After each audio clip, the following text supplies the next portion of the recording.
얘들아 안녕. 파주 할렐루야 할머니야. 오늘은 요한계시록 시간에 함께 보도록 할게요. 요한계시록 그러면 신약의 가장 끝이에요. 구약 이야기 한번 생각해보면 옛날에 공부한 것 같으시죠? 까마득하시죠? 만물을 창조하신 하나님께서 사람을 창조하셨습니다. 사람들은 공동체로 살아가면서 하나님의 왕권, 창조주 되심을 영광에 내야 하는 사명을 가지고 있었습니다. 발광체는 유일하신 하나님 한 분이시지만 달이 그 빛을 받아 반사해내듯 사람들에게 하나님의 영광을 드러내라고 하셨습니다. 하나님을 반사해낼 수 있는 유일한 피조물이 사람이었기 때문입니다. 그렇게 하나님의 형상과 모양을 반사해내는 삶을 살면서 늘 잊지 말아야 할 것은 하나님은 왕이시다. 그분은 창조주시다라고 인정해드리는 것입니다. 그것이 예의입니다. 그것이 진리를 따라 사는 삶입니다. 그런데 공동체가 발전해서 국가를 조직하더니 힘 있는 자가 왕이 되기 시작합니다. 그런 하나님의 왕권을 인정하지 않습니다. 자기가 왕이라고 주장합니다. 이것이 히스토리입니다. 정말 창조주 하나님이 살아계신다면 그는 반드시 가부간, 선악간의 반응을 보이셔야 마땅합니다. 반드시 끝이 있어야 합니다. 반드시 결과가 있어야 합니다. 인류 일반 역사를 그냥 흘러가도록 내버려 두시고 발코니에서 잠을 주무시는 이런 이신론, 내가 시계를 만들어 놨으니 그냥 알아서 째깍째깍 돌아갈 거야? 난 상관없다? 하나님이 아니라면 말입니다. 맞습니다. 하나님의 나라, 하나님의 왕권, 하나님의 권위를 초기 인류 아담 때부터 선악과를 통해 주장하신 하나님은 이스라엘이라는 유형 국가를 통해 그것을 증명해 오셨습니다. 세계사가 흘러가도 힘있는 그 통치자들이 왕이 아니다. 왕은 나다. 우리는 이 이야기를 지금까지 공부하고 있었습니다. 이스라엘의 국사가 시작될 때도 멸망할 때도 성경의 흐름은 세계화다. 열방을 향한다. 우주적이다. 이렇게 계속 북을 치면서 흘러왔습니다. 하나님의 나라만 영원하다. 제국주의에 힘있는 자들의 엉망생사를 보라. 그 가운데 나만 왕이다. 이사야를 봐라. 다니엘을 봐라. 에스겔을 봐라. 세상 끝날 마지막 남은 권세는 이스라엘 하나님의 왕권이다. 그렇습니다. 기다려라. 곧 그 왕권을 가진 자가 나타난다. 그의 나라가 있다. 그는 왕이다. 그러더니 정말 예수께서 오셔서 백성을 위해 목숨을 내놓는 진정한 왕임을 역사 속에서 증명하셨습니다.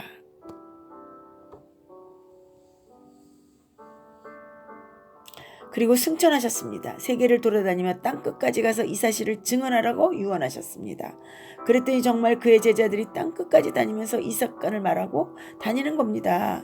예수는 하나님의 아들로 오신 그리스도다, 왕이다, 이렇게 증언을 하는 겁니다. 그러면 이제 남은 스토리는 그 왕이 다시 나타나는 겁니다. 온 세상을 가부간 재판하는 일밖에 없습니다. 역사를 멈춰서게 하는 역할이 남았습니다. 왕들을 심판해야 합니다. 그렇지 않다면 그는 창조주도 아니요, 왕도 아니요, 그가 한 모든 자기 주장은 사기요, 성경은 통째로 거짓말 경전이 되어버립니다. 결론이 나야 합니다. 요한계시록은 그렇게 할 거라는 마지막 예언입니다. 내용을 보라는 겁니다. 구약부터 흘러내려오는 이야기의 총정리가 틀림없지 않느냐 말입니다. 정말인지 아닌지 확인해 보도록 할게요. 성경의 모든 내용을 총정리하는 요한계시록이 이렇게 되어 있습니다. 요한계시록을 과연 어떤 관점으로 볼지 하는 그런 내용인데 꼼꼼하게 읽어보시면 좋겠습니다. 구약부터 쭉 공부해 왔는데요. 창조 얘기부터 나오죠. 성경 처음부터 하나님의 왕이심을 주장하는 게 성경이에요. 하나님의 왕권, 하나님의 주권, 그 하나님이 만들어 가시는 하나님의 나라를 보여주는 책이에요. 그런데 과연 요한계시록이 성경의 마지막 결론과도 같은 책인데 그렇다면 그 결론에서 하나님의 나라가 완성될 것인가? 그 질문에 대한 대답이에요. 하나님의 주권을 과연 그 하나님이 주권적으로 다스리는 하나님의 나라가 완성될 것인가? 그것을 보여주는 책이기도 해요. 거기에 뭐라고 대답하는지 그것을 오늘 이 시간 함께 공부해 보도록 할게요. 요한이 언제 계시를 받았을까? 이 책은요, 요한계시록은 언제 계시를 받았을까? 그것부터 볼게요. 로마의 도미티아누스 황제 때 그 AD 한 50년 중반쯤 도미티아 황제는 어떤 황제인가 하면 로마 황제들은 죽으면 그 황제들을 신격화해서 황제를 위한 신전을 많이 만들었어요. 약 36명 정도의 황제를 신격화시켰다고 기록되어 있습니다. 그런데 살아있을 때 자신을 신격화한 황제가 2명인데 그 대포가 네로이고요. 또 한 사람은 도미티안입니다. 그러니까 도미티안은 자신을 주 하나님이라고 불러야 했습니다. 누구를? 도미티아누스를. My God, My Lord 이렇게 부르게 했어요. 그런데 예수님 믿는 성도들은 누구를 그렇게 부르냐 하면 예수님을, 예수 그리스도를 부를 때 My God, My Lord 이렇게 부르니까 예수 믿는 사람들이 죽어나갈 수밖에 없는 거예요. 그런 시기에 요한계시록이 쓰여진 것인데 이 계시를 언제 받았나? 반모섬에서 유배된 상태에서 받았어요. 이 책이 없었으면 신약의 결론도 없었고 성경이 완성되지 못했을 거예요.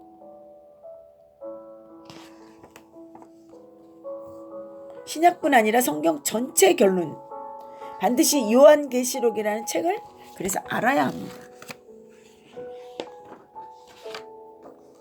요한계시록의 내용, 해석보다는 보이는 대로 해야 됩니다. 보이는 대로. 해석하면 큰일 납니다.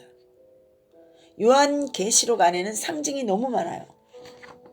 숫자 상징, 이미지 상징, 4, 7, 10, 12 이미지하면 음녀, 바다 짐승, 땅에서 올라오는 짐승, 용. 이미지가 뭔가를 상징하는 거예요. 숫자나 이미지에 대한 상징을 잘 모르고 요한계시록을 읽는다면 잘 안 읽어져요. 상징이나 숫자를 건전하게 또 해석해야 돼요. 왜냐하면 이단이 사이비 종교가 말도 안 되게 숫자와 이미지를 자기 멋대로 해석하고 있는데 그걸 모르면 이단의 밥이 돼요. 이단의 먹잇감이 되는 거예요. 이 상징이 무엇을 의미하는지 반드시 건전하게 건강하게 해석할 수 있어야 됩니다. 자, 대표적인 7 완전수입니다. 4는요 땅이에요. 사방. 자, 10은요 완전수, 충만한 수. 12는 교회라고 생각하시면 됩니다. 12지파, 구약, 12제자, 신약. 하나님의 숫자 12, 교회를 말합니다. 하나님의 나라의 숫자입니다.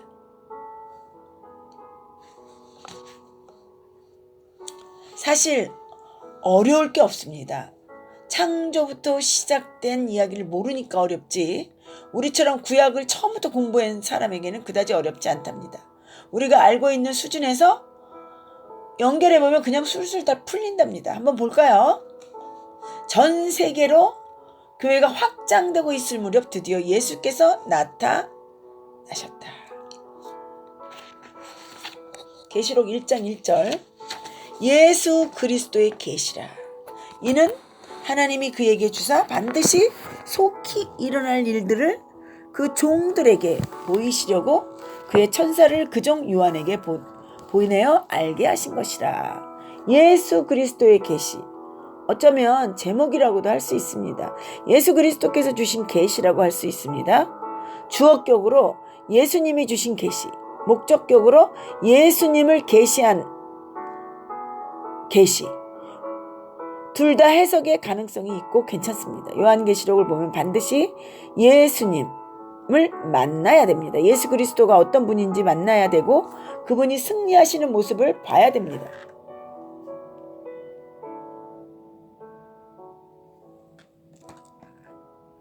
어떻게 심판을 종결하시는지도 한번 봐야 됩니다. 요한계시록을 읽으면 예수님 만나는 감격으로 가득 차야 되고 그런 책입니다. 1장 2절 볼게요. 예언의 말씀을 읽는 자와 듣는 자와 그 가운데 기록한 것을 지키는 자는 복이 있나니 때가 가까이 오므라. 1절은 계시, 또 3절은 예언의 말씀, 4절은 7 교회에 편지한다. 이 책의 문학 장르가 어떤 것인가 말하고 있습니다. 계시이면서 예언의 말씀으로 쓴 편지 형식이에요. 9절 한번 볼까요?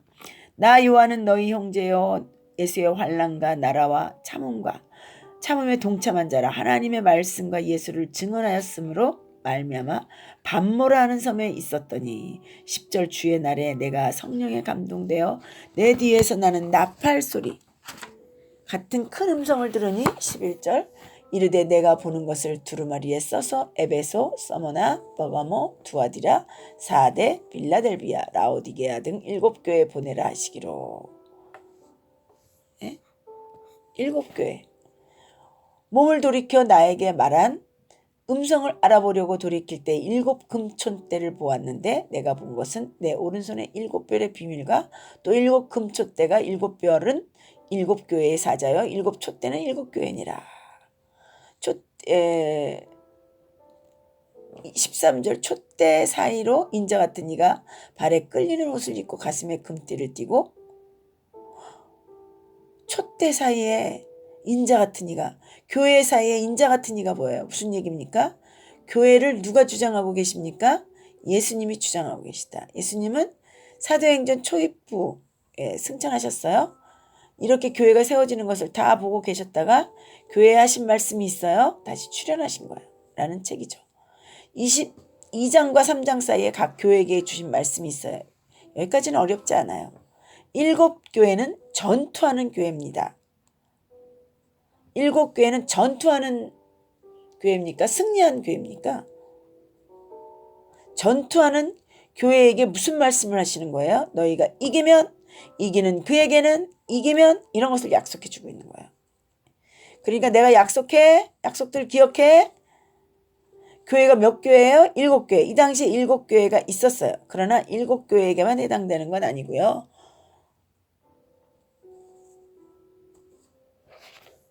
완전수를 사용해서 앞으로 나타나는 모든 시대, 모든 나라, 모든 교회, 모든 지역에 주는 말씀이라는 것을 우리 알고 기억하시면 좋겠습니다. 각 교회에게 주시는 말씀이 있는데 그 말씀만 적어서 그 교회에 주는 것이 아니라 7교회 전체에게 요한계시록이라고 하는 이 책 전체를 다 주는 거예요. 두루마리를 회람시키는 거죠. 에베소 교회에게는 이러한 얘기, 또 서머나 교회에는 이러한 얘기, 이렇게 썼지만 모두에게 다 주는. 그리고 뭘 약속하셨냐? 지금 전투하는 교회이기 때문에 이기는 자에게 주시는 약속. 3장 가볼게요. 3장 5절 이기는 자는 이와 같이 흰옷을 입을 것이요 내가 그 이름을 생명책에서 결코 지우지 아니하고 그 이름을 내 아버지 앞과 그의 천사들 앞에서 시인하리라. 흰옷을 입을 것이라고 지금 약속하는 거예요. 21절 이기는 그에게는 내 보좌와 함께 앉게하며 주기를 내가 이기고 하늘 아버지 보좌에 함께 앉은 것과 같이 하리라. 지금 2장 3장은요. 무대가 천상입니까? 지상입니까? 이기는 교회에게 주는 약속이니까 요한계시록을 입을 때 흰옷을 입은 사람이 나타났다. 그러면 지상일까요? 천상일까요? 천상입니다. 보좌가 나타나요? 그럼 천상입니까? 지상입니까? 천상입니다. 그걸 잘 보셔야 돼요. 3장에 라오디게아 교회에게 무슨 말씀을 하신 건지 볼 시간이 없어서 우리 그냥 갑니다. 21절에 보니까 보좌를 약속하시면서 4장에 보좌장이 나옵니다. 보좌라는 것으로 이어줍니다. 그래서 한번 넘어가서 볼게요. 성경.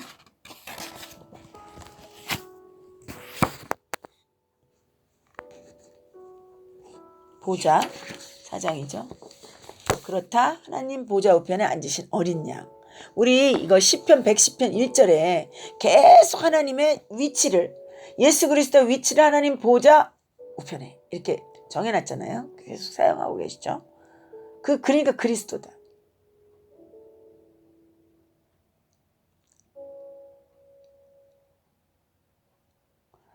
심판, 인, 나팔, 대접, 심판 있는데 7번씩 부어집니다. 심판 시리즈와 최후의 큰 성 바벨론이 어떻게 최후의 종말을 이루어지는지 그 구체적으로 써 있어요. 다 심판에 관한 스토리입니다. 4장 5장 이야기 한번 볼게요. 심판 이야기 나오기 전에 4장 5장은 보좌 이야기가 나오죠. 심판이 부어지는 총사령부이기 때문에 4장 5장의 보좌 얘기가 본부입니다. 4장으로 가보겠습니다. 자, 심판보다 더 먼저 보좌를 보여주는 것은 거기에서 심판이 부어지기 때문에 세팅을 거기다 해놓은 거야. 나팔 소리 같은 그 음성, 이리로 올라오라.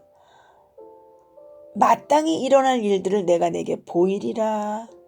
아, 지금 세팅이 천상이구나. 2절. 내가 곧 성령에 감동되었더니 보라 하늘의 보좌를 베풀었고 그 보좌에 앉으신 이가 있는데 앉으신 이의 모양이 벼곡과 홍보석 같고 무지개가 있어 보좌에 둘렀는데 그 모양이 녹보석 같더라. 지금 천상이에요. 성부 하나님 보여주시는 거예요. 5장은 성자 하나님을 보여주십니다. 보좌에 앉으신 이가 죽임당하신 어린 양, 보좌 우편에 앉아 계신 성자 하나님을 보여주는 장이 5장이죠. 성부 하나님, 성자 하나님이 강조되어서 기록되어 있습니다. 계속 보여주는 것이 뭐냐면 찬양을 올려드린대요. 성부 하나님께 찬양, 성자 하나님께 찬양. 계속 보좌 앞에서 드린 찬양. 보좌 앞에서 드릴 수 있는 것은 찬양이구나. 보좌 앞에서.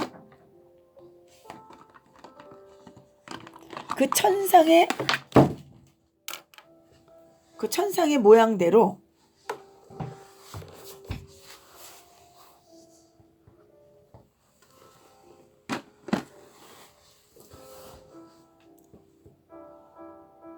우리가 예배 드릴 때 우리도 찬양을 올려드려야겠구나. 아, 찬양이 참 좋은 거구나.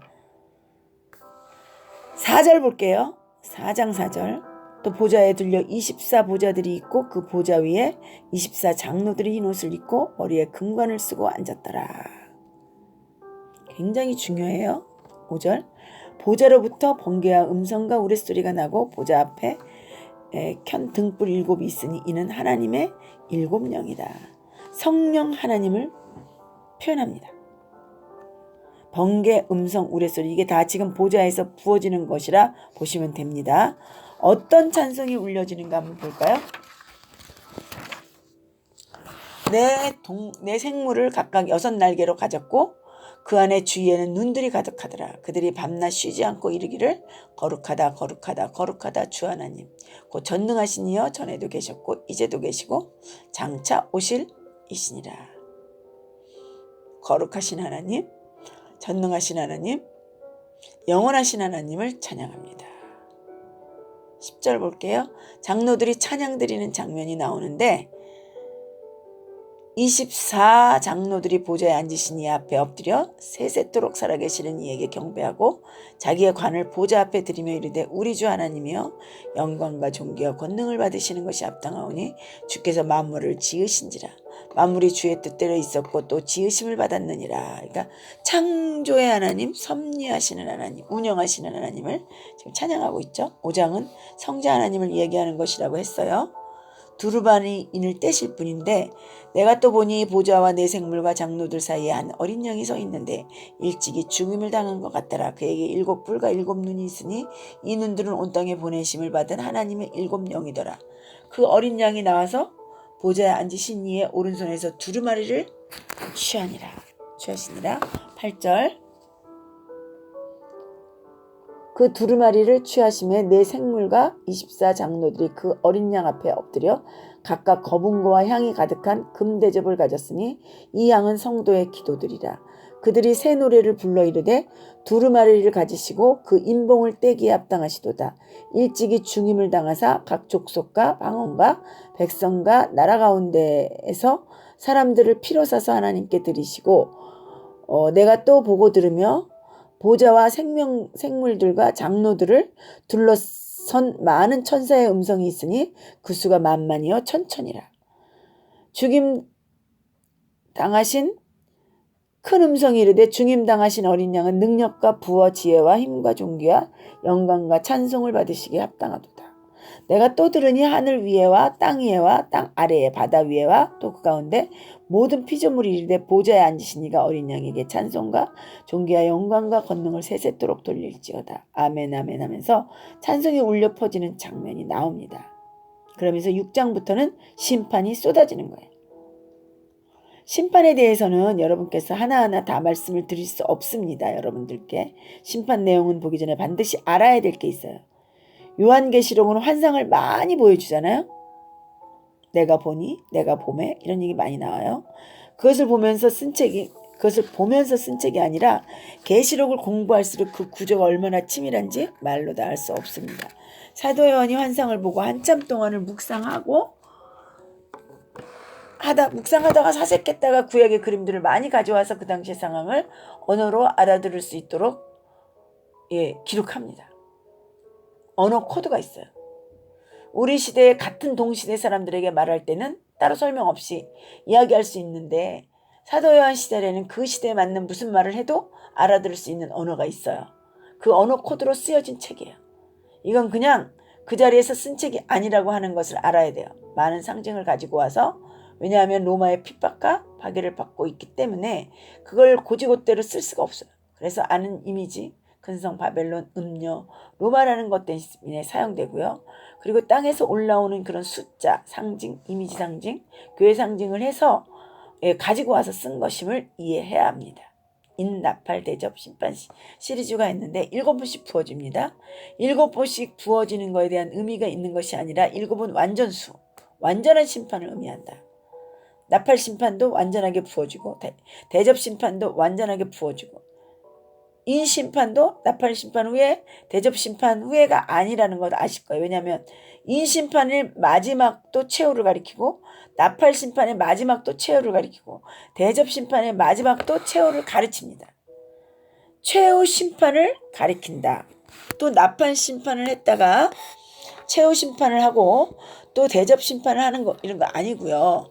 글을 쓸 때는 차례차례 쓸 수밖에 없기 때문에 인 심판 쓰고 나팔 심판 쓰고 대접 심판을 쓴 거예요. 순차적으로 나타나는 것이 아니라 인 심판 끝도 나팔 심판 끝도 대접 심판 끝도 최후의 종말을 가리킨다.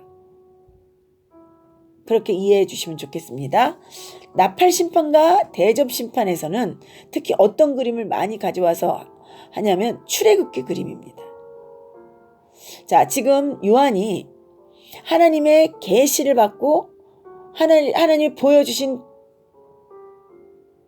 묵상을 했는데 이 말을 그대로 쓰면 편지를 보낼 수가 없어요. 왜? 로마가 다 보고 있기 때문에. 그래서 출애굽기의 그림들을 많이 가져옵니다. 그리고 그 동시대에 맞는 언어 코드, 언어를 사용해서 이렇게 이야기를 하는 거예요. 그러니까 지금으로 해석을 하면은 안 되고요. 그때 사람들의 시뮬레이션에서 돌아와서 같이 봐야 되겠죠. 출애굽기의 재앙은 애굽에 부어졌습니까? 이스라엘 백성에게 부어졌습니까? 여러분, 애굽에 부어집니다. 왜 애굽에 부어집니까? 어디를 구원하려고? 이스라엘을 구원하려고 애굽에 부어지는 것입니다. 이 심판은 지금 어디에 부어지는 걸까요? 세상 나라의 사탄에게 부어지는 거예요. 왜? 누구를 구원하려고? 누구를 보호하려고? 교회를 보호하고 구원하려고 세상 나라의 심판이 부어지는 게 심판 시리즈인 거예요. 왜 이렇게 무시무시한 심판을 성도들에게, 이 편지를 받는 교회들에게 보여줄까요? 세상 나라는 이렇게 완전하고도 온전하게 최후의 종말을 맞이할 것이기 때문에 너희 힘내.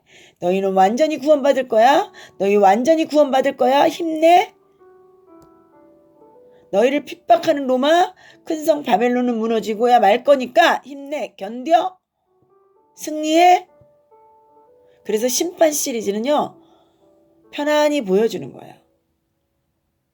왜? 우리한테 하는 게 아니니까. 세상에 대해서 심판하는 겁니다. 최후의 심판의 시리즈를 보여주는데 큰성 바벨론, 로마, 음녀라고도 표현합니다. 물 위에 앉은 자. 라고 표현되는데 큰 성 바벨론은요 로마를 상징한다고 알겠죠. 또 어떤 존재로 등장하는가? 바다에서 올라온 짐승. 바다 짐승은 로마 황제를 상징한다고 생각하시면 됩니다. 어디에서 올라오는 짐승이 있냐? 또 땅에서 올라오는 짐승도 있어요. 이것도 로마 황제를 숭배하게 하는 거짓 선지자 같은 자들이에요. 땅에서 올라오는 짐승은 거짓 선지자. 로마 황제를 숭배하는 거짓 선지자들인 거죠.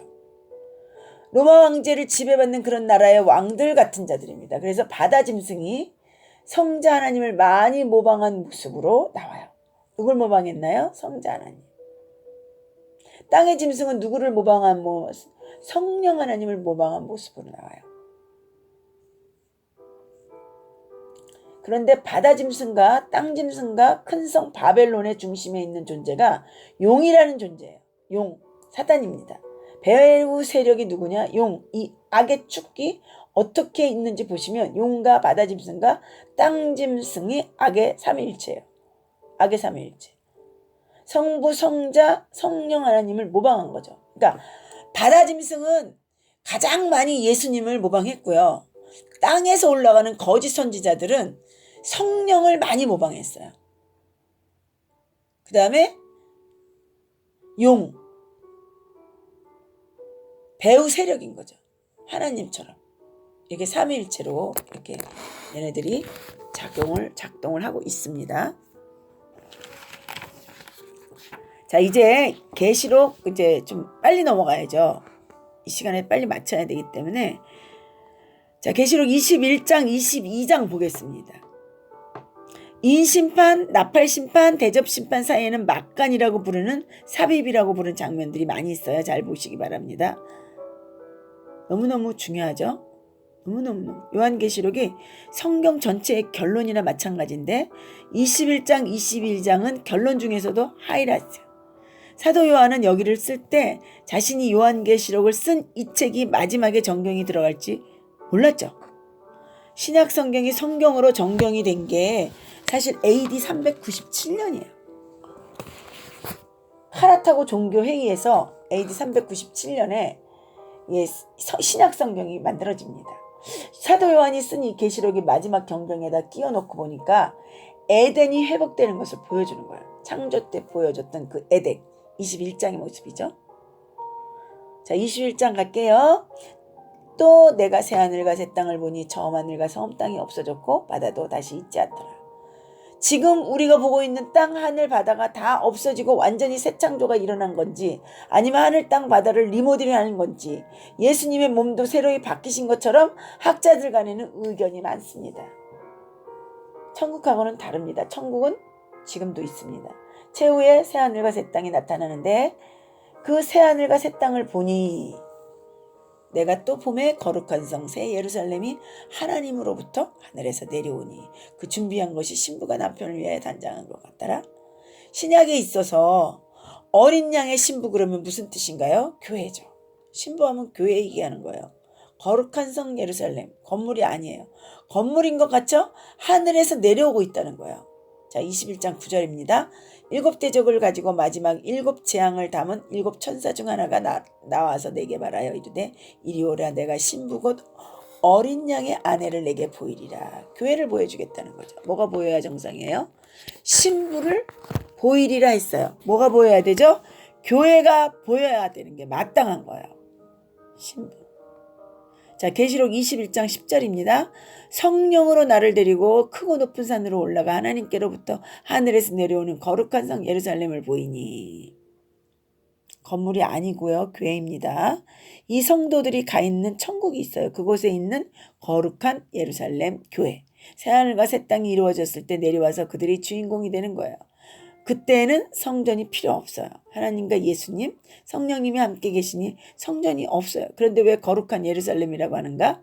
건물처럼 12지파 12기둥 이런 얘기를 하는가?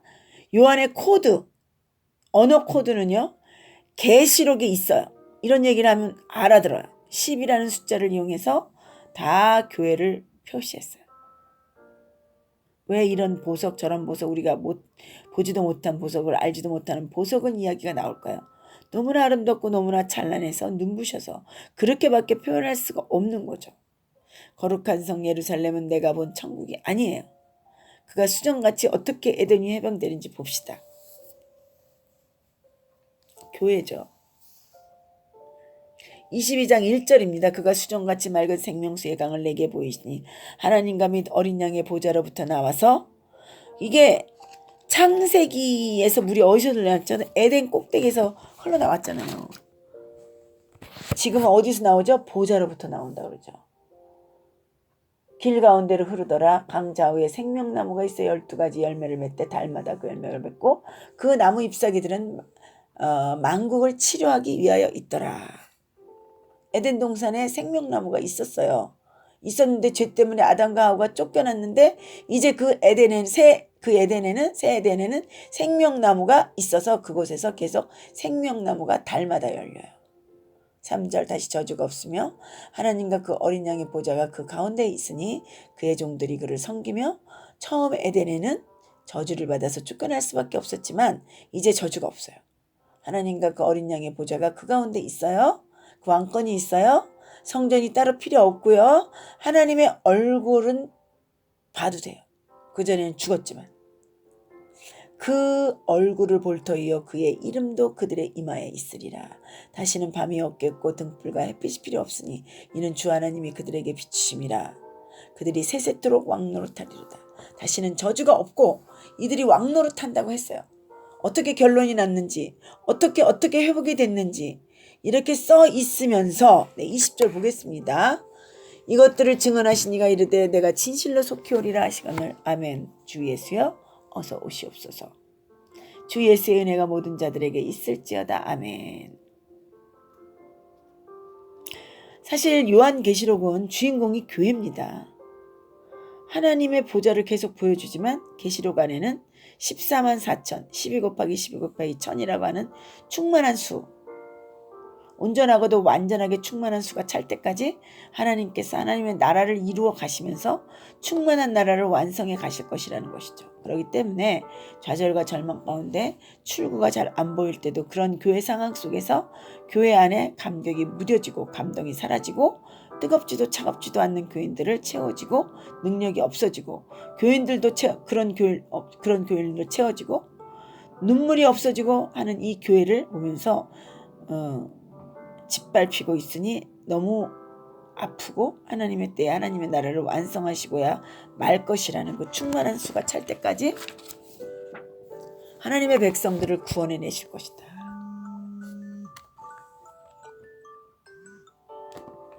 계시록 안에서 큰 성 바벨론과 거룩한 성 예루살렘이 나옵니다. 큰 거 추구하지 말라는 거죠. 세상 사람들은 많은 것을 갖고 가지려고 해요. 높은데 좋아하고요. 하나님이 진정한 것은 거룩한 성, 거룩함을 향해 가라는 뜻이죠. 거룩으로 삶을 실천하는, 서신서처럼 사랑 실천을 합시다. 이렇게 마지막 요한계시록까지 강의를 들어주셔서 감사합니다. 그리고 저희들도 나가서 어딘가에 말씀을 전하게 하여 주시옵소서. 새하늘과 새 땅이 있는 그 자리에 우리 모두 있게 하여 주시고 남은 자가 되게 하여 주시옵소서. 자, 요한계시록은요 굉장히 마지막을 자리매김하고 있습니다. 그래서 이 요한이 유월절 4번을 지내면서 요한이 예수님을 따라다녔어요. 설교하는 장면 요한복음에 다 기록돼 있어요. 그리고 지금은 하나님 보좌 우편에 앉아 계실 하나님의 어린 양, 그 이야기를 평생을 하면서 살았어요. 이제 요한이 100세가 다 돼갑니다. 그냥 이 가슴 속에, 요한의 가슴 속에 가득 찼어요. 그래서 건드리기만 하면 나와요. 요한복음, 요한 1, 2, 3, 4, 요한계시록까지 썼어요. 그리고 그 요한까지 반모섬으로 잡혀가던 이때에 남아있는 그 교회들에게 하나님이 요한을 통해서 대신 돌보고 계신다는 것을 확실하게 여러분들 알으셨을 거야. 그래서 예수님이 왜 빛인지, 예수님이 왜 길인지, 왜 생명인지 이거를 외치는 거예요.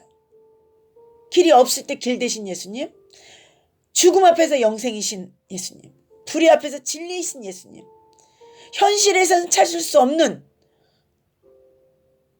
그 상황들, 그러나 3년 반 동안 따라다니면서 만지고 듣고 했던 그 예수님, 부활하시고 승천하신 그 예수님, 요한복음 3장 16절로 요약합니다. 하나님이 세상을 이처럼 사랑하사 독생자를 주셨으니 저를 믿는 자마다 멸망치 않고 영생을 얻게 하려 하십니다.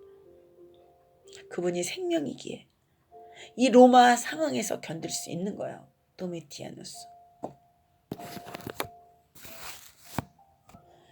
요한은 교회도 생기기 전, 성령이 오시기 전부터 예수님을 따라다녔어요. 근데 이제 지금 상황에 예수님은 승천하셨고 성령님 오셨고 교회가 생겼잖아요. 그 교회를 돌보시는 하나님, 편지를 쓴 거죠. 너희는 지금 승리한 교회가 아니라 전투하는 교회다. 이겨라, 힘내라, 견뎌라, 승리해라. 우리 이렇게 현장에 있는 사도 요한처럼 시뮬레이션 해야 읽어지는 책이 바로 요한계시록입니다. 여러분, 요한계시록 마지막까지 감사해요. 안녕. 다음 시간에 또 만나요.